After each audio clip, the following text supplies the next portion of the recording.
Araca. Bir yigit hızırdı tüyürü gündünü. Durluk yakşıyı sağ ayağını bolma.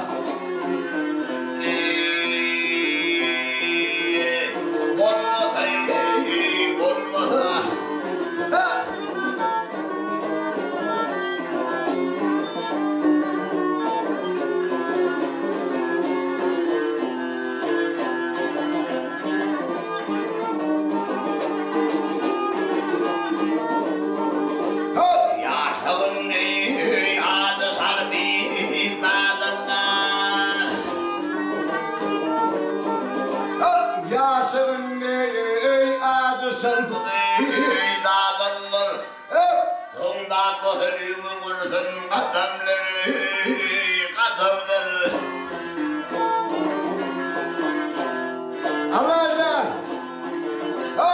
İttin beter koyuyorsun adamları. Yakşı dediğin beni bolma.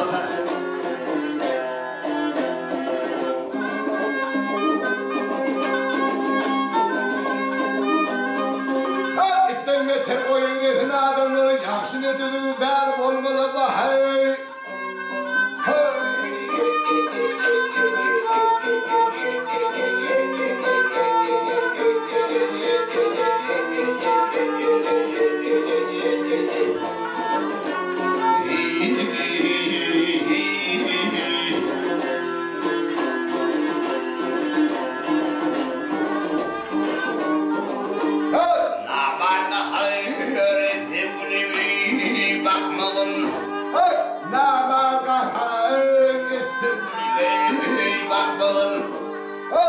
Doğununu gülmelisin yakmağın, yakmağın.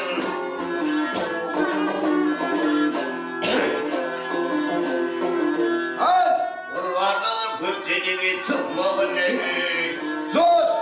hayır o yandını olmaz.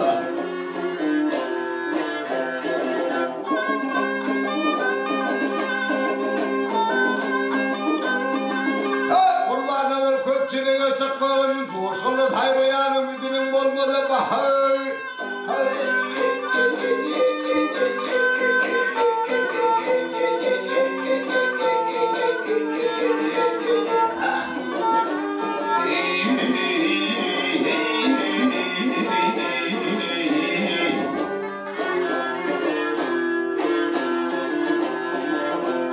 Kurbanın köpçülüğü çıkmağın, Zoşanlı aydan